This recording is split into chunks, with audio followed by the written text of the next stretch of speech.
Dalton, Riley, Wolves and wagers. Big dub for the Wolves last night, right?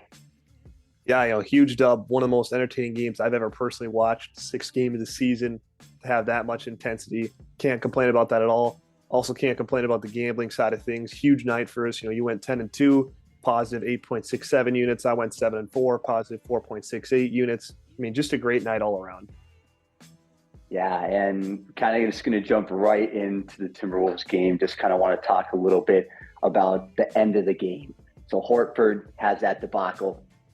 Ant comes down, misses that three. Jaylen Brown gets the rock. And Joe Mazzulla, I got to give him credit, doesn't call a timeout. Jaylen Brown got a great look, didn't knock it down. And then in overtime, Mike Conley knocking down that three, getting the offensive foul. And then Anthony Edwards, I think, had, 8 of the 13 overtime points, yep. 38 on the night. Superstar. Rye, I'll kick it to you. Yeah, we got a lot to talk about in this game, a lot to dissect. Good and bad, a lot of good, but there's one man that we have to talk about again on the bad side of things. But let's start with the good here. We'll start on a positive note. Holding Jrue Holiday and Kristaps Porzingis, two guys who I thought were going to be X factors and have played very well against the Wolves in the past. Holding Jrue to 4 of 16 and KP to 5 of 14. That's not small in a game like this. Jaylen Brown and Tatum still went and got theirs, but containing those two guys made it much more feasible to win this game, and that's one of the big reasons why they did pull it out. Forcing 6 turnovers on Tatum, and a lot of that was Jaden and Ant, D'ing him up. Tatum still had a fantastic night, but 6 TOs, that's too many, right? Rudy and Ant. Rudy is a plus 24, Ant is a plus 18 in an overtime win. That's like unheard of, to have that big of like a positive impact when it's that close of a game that goes to overtime. Ant only had 3 turnovers in a game where he played a lot of minutes, was handling the ball a ton against a very good defense, a great defense, in fact. Jaden played 45 minutes, so his minutes restriction is gone. And probably his first good game of the season overall. Some of the drives he was doing, but besides that, nice game from him. And then Nas once again. So that's a lot to, kind of chew on, but I'll let you kind of dissect some of that right there. Yeah, I think just, containing not only Jrue Holiday and Kristaps, but the bench. I think we outscored their bench 27-16 tonight. Yep. Like, that's huge. We got to continue that against these really, really good teams. And then you talked about Tatum with the turnovers. Celtics had 18 turnovers. So really nice job by the Timber Pups to force those. And then only had 18 third quarter points, Rye, to the Celtics. We've talked about that being an issue for the Timber Pups leading back to last season. So that was a huge part of this game. But yeah, a lot of positives, but those were kind of some of the other main points that I had tonight, Rye. Yeah, especially in that third quarter, I love how you bring that up against the Hawks. Just this season, just a few years ago, like a week ago, they had a classic Timberwolves third quarter meltdown, and they cleaned that up this year. This game, they came out, held them to 18 points, like you said. I mean, that's huge in a game like this. So, very, very good game overall. There was some bad, obviously. Karl Anthony Towns fouling out, 7 points, 7 turnovers, 6 fouls, and it's one thing because guys have bad games, right? Everybody has bad games. That's just the way it is. But he's just such a head case right now. He's in year 9. We've talked about this before, but the maturity level is just non-existent. No self-awareness whatsoever, right? Like, he's out there pleading to the refs his case when he hacks Tatum across the arm for his 6th foul. Clear. Question a foul. I mean, just all over his wrist. And he's begging for... So I'll let you talk about Cat some.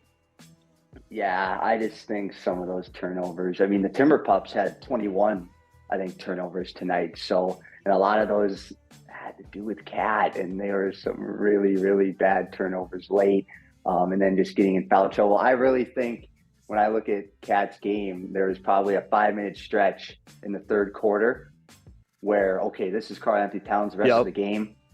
Ant's on the bench in foul trouble. Yeah, like the rest of the game, Riley, I don't know if there's much more to talk about Cat outside of the getting in foul trouble and fouling out, which just cannot happen. But the fact that we still won with Cat's issues, I just think proves that Jaden and Ant that this is, I think, their team moving forward. But Cat, I think, will have hopefully better nights ahead, right? Yeah, and if there's one positive to take from it, it's the fact that the Wolves are playing this well with Cat playing at this level right now. You know, shooting Yeah. in the 20s from 3-point land. I think he's in the low 30s right now for field goal percentage still. Like, I mean, yeah, there's like you said, there's just that one little stretch there where you got about 3 buckets in a row. And Ant was sitting on the bench in foul trouble. Like, yes, this is what we need. This is Cat's time to take over. And all of a sudden, he freaks out because, and I'm not 100% convinced it was the right call. I guess Drew kind of did get shouldered there a bit in the face, but Yeah. he switched that and one to an offensive foul, and I just totally seemed like he was gone again after that. You just got to be able to rein that in.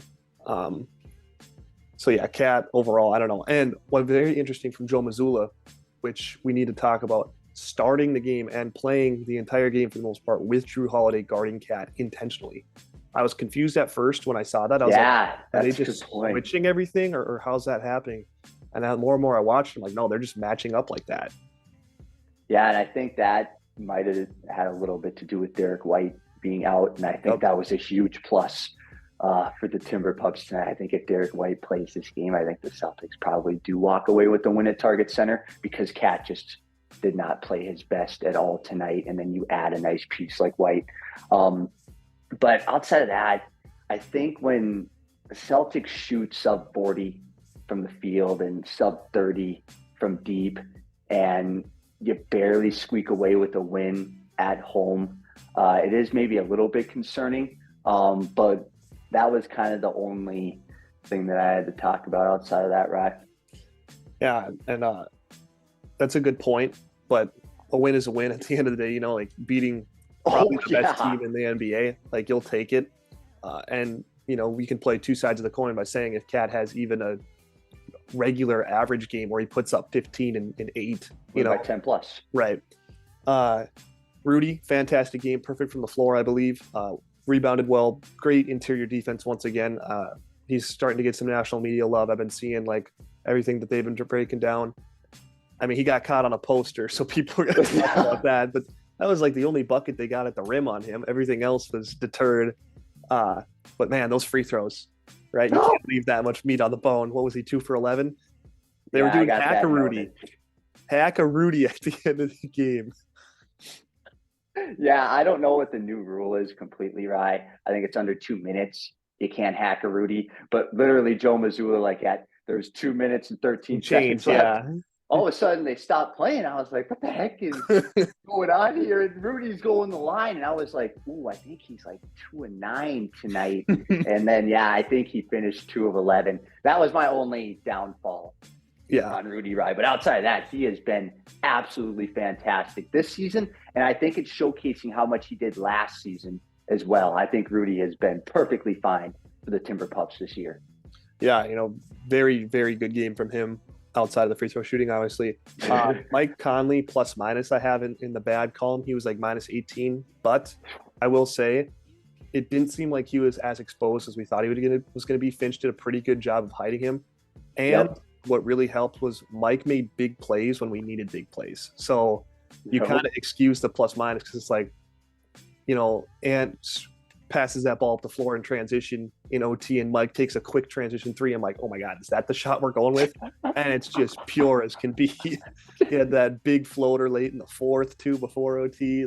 So big plays from Mike. Didn't turn the ball over again. 1 turnover, 170 something minutes now this season. So, I mean, can't complain about that. Kyle Anderson stuffed the stat sheet again, but was 1 of 6 from the floor, 4 turnovers. Not his best game. I didn't love some of his decision making, but still did what he needed to do, you know, to get things done. They kind of got beat on the offensive glass again, especially in the first half, but they cleaned that up in the second half, which I liked. But early on there, I was like, man, you can't let Boston get these second chances. They're going to kill you. Yeah, I think outside of that, though, Nas still impressed the heck out of me when it comes down to it. And Kyle, kind of a weird night for him. And it felt like he was playing a little more, and Mike kind of sat a little more in the second half there, surprisingly. So I also kind of want to dive a little deeper into Chris Finch tonight. You know, Ant getting in foul trouble, and just kind of how Cat was going through his ups and downs and having maybe a mismatch like Mike Conley. Because if Derek White plays, that's actually a good little matchup for Mike to guard him probably most of the game. But I think Chris Finch was awesome with his timeouts. I think he is really understanding that Nas is riding a hot hand from deep right now, and that Rudy just has to be on the floor because he does everything else next to Nas.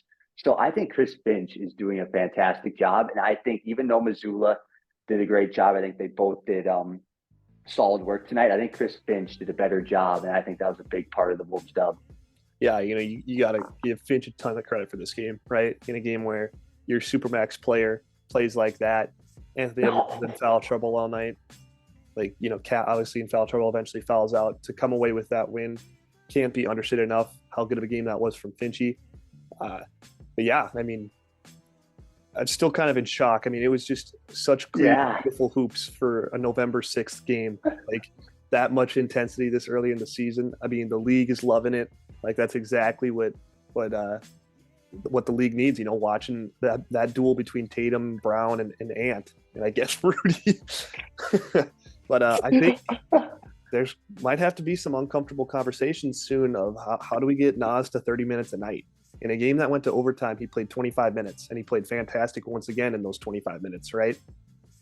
Cat's minutes, I mean, eventually Finch might have to just say, I got to play what's best for me, what's best for the team, and not play favorites, right? Like, he's done that before when Ant was younger. If Ant wasn't playing well, he wouldn't play Ant for a lot of the floor. Yeah, boom. And he'd pull him. Like, that's understandable when a guy's 19, 20, 21 years old, right? Obviously, that's not going to happen anymore now, but that might have to start happening with Karl-Anthony Towns and in his age 28 season, 9th year in the league. And that's just an uncomfortable conversation that eventually is going to have to be had. But I don't know. Thank God his teammates picked him up, but you can't have the meltdowns, right? Like, the shooting things, the shooting woes, that happens, right? Everybody goes through lows like that. It's just the zero self-awareness. Okay, he has a bad turnover, right? Trying to do some funky outlet pass to Ant.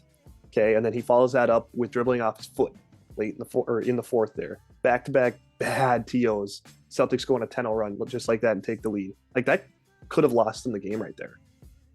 Yeah, easily. And I think the more and more I look at this roster, Riley, I look at kind of four guys who are just consistently playing good basketball. It's Anthony Edwards, Jaden McDaniels, and Nas, kind of from the young core piece, and then Rudy. They're going to be on the squad for a couple more years. I think I'm going to start looking at things a little differently with Cat, that, hey, these four are going to be a big part of our team moving forward. And if Cat falls out, that's fantastic. If he doesn't, he's always going to have value to contending teams or to even young teams who are looking to have a budding star next to their star. Right. So I'm just excited all the way around about just how Nas is playing, because now it doesn't put as much pressure on Cat. So now if Cat does play good, it's icing on the cake and you win this game by probably 15 points. Yeah, and on my side of things, I'm going to end talking about Jaden McDaniels. Really rough night to start the game, right? What was he, 1-9 from the floor? He missed that layup, a literal layup. Nobody around him. Thank God Rudy was there to clean it up and dunk it home. I was upset, obviously, just because he missed that, but also for the props at that time, and we still needed him for some PR and whatnot. But what a finish for him, right? To hit that corner three late in the fourth there. Ant, beautiful kick out pass to him, trusted him to hit that, knocks it down, ties it up there late in the fourth, and then an OT. Right, Ant has, after his hot spell, took that deep three, which I still don't mind, airballed it. But then he turned it over next possession. Well, Boston all of a sudden just right back into it, only down 3, and then Jaden comes and maybe a little bit of a trip on Rudy's part on KP there, but we'll say he dropped for Porzingis and hits the little mid-range pull-up to ice the game. So got a lot of love for Jaden in a 45-minute night where he had to battle his ass off all night. Yeah, I was a little bit worried about his PR there early in the game, but Jaden McDaniels was a huge part in the second half and overtime. But I think the main storyline is Anthony Edwards going up against Jaylen Brown, going up against Jason Tatum, and really putting himself on the map as being one of the best players in this league. But no props today, Ryan, no games. But stay tuned. We got plenty of episodes coming this week, some big time matchups, and appreciate you guys as always.